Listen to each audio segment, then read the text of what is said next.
Hi guys and welcome back to my channel. Today I've got a video on places where we like to eat off-site.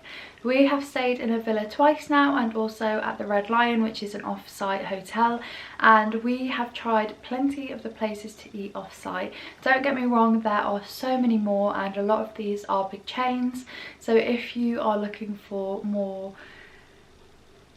littler companies and independent places, I'd probably go out and find a different video. We are first time Brits visiting Orlando, and a lot of the times we have just wanted to try places that are like American diners and just things you'd expect to go to while you're there because of a film or something.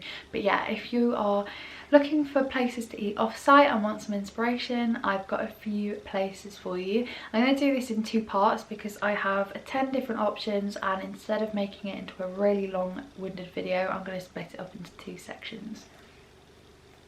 The first place that I have got, and probably one of our favourites because we have gone on the first evening on two of our trips now, is Miller's Ale House, and we go to the one on the 192. I believe it's kind of halfway down between the Disney resorts, just past the Red Lion Hotel. It was about 5 minutes away from our hotel and super easy to get to, but very busy. I think the longest time we've had to wait is 25 minutes, which isn't long, but when you walk in it does look jam-packed. So Miller's Ale House is a casual sports bar and restaurant. They have an outdoor bar area that's still inside, but they can lift the windows up, I believe. And then they've got the main restaurant with a huge bar that runs all the way down the middle. It has got TVs blooming everywhere. They are wall-to-wall TVs, so no matter where you are sat, you have the view of a sports game. They usually have American football on whenever we have been, and I believe they show all different varieties of teams, and it's just a really fun atmosphere because everyone there is having fun watching the game, getting involved, and it's just really nice to go to. For this reason though, it's definitely not a sit down and relaxing meal because it is very loud in there, and especially if there's a big team playing or two big teams, it can get quite loud and a bit boisterous. Not really like any fighting or anything, but people will boo and cheer for their favourite teams, which is also really fun to get involved in. The food there that we have had has been amazing on both trips. We haven't been a lot, we've been twice. On the first trip I had the ribs and they were delicious. They literally fell off the bone and had a really nice delicious smoky barbecue sauce, and this came with chips, not fries, sorry I get confused. And then my mum had the, I think it's the wild boar burger. I actually can't remember what it's called, but it's basically a burger and it had beef brisket on, crunchy onions, and it was served with fries, and I had that on the second trip as well. We also got a refillable soft drink, and the waitresses on both visits have been really quick with replacing them. As soon as you finish a drink it is replaced, and the service there is very quick and also lovely. We've only ever had main meals there because we usually go on the first night, so we're really tired and hungry, so we just go and have a bite to eat and head off back to the hotel or villa for a nap because we're usually very tired. The menu is about 10 pages long. They have so many different options: burgers, fish, fajitas. They have like chicken strips as well with loads of different toppings. They have desserts, lots of drinks, beers, and it's just like a really inclusive menu as well. There's so much to choice.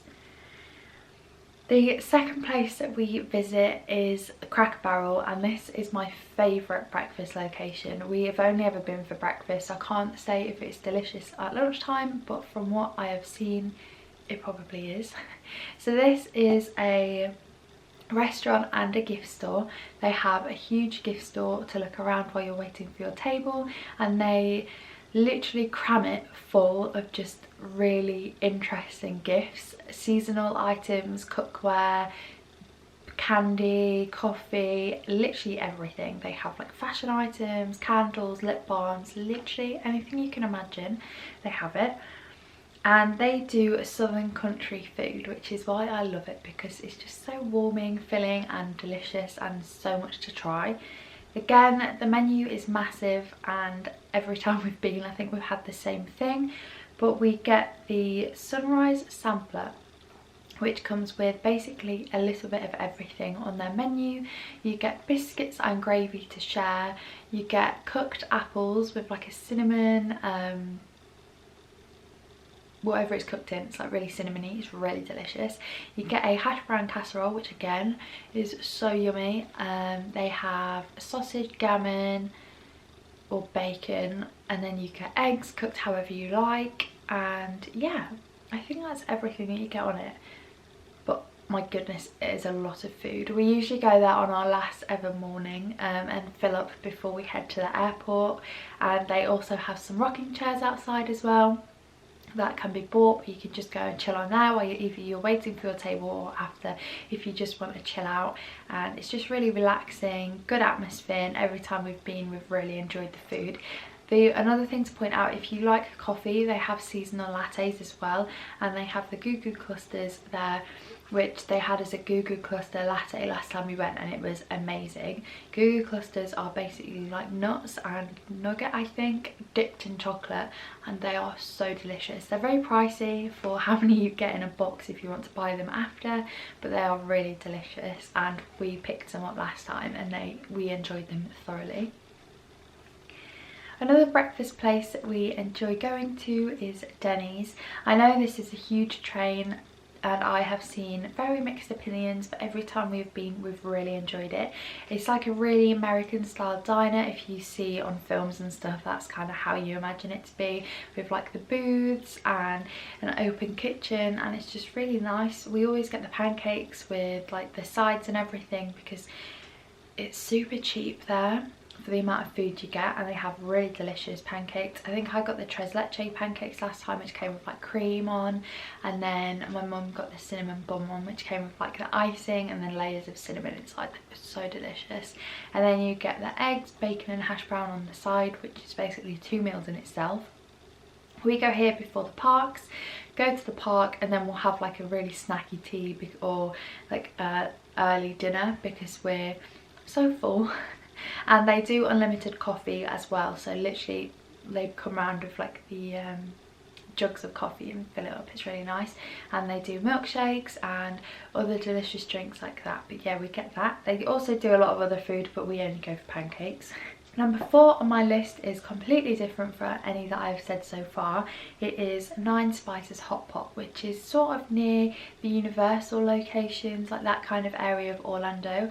And this is an Asian style cooking place where they give you a big metal pot of broth, like stock broth, and they put it on a cooking like top in front of you, and it boils, and then you can have a choice of all you can eat, and the food comes around on a conveyor belt, and they do like noodles, different meats, veggies, everything, literally anything you can imagine, like Asian style food comes around, and you just pick the plate off and cook it yourself in front of you. They have boards which tell you how long you need to cook things for, and it's just kind of a really immersive, interactive food eating experience, and different from anything that you'll probably go to usually.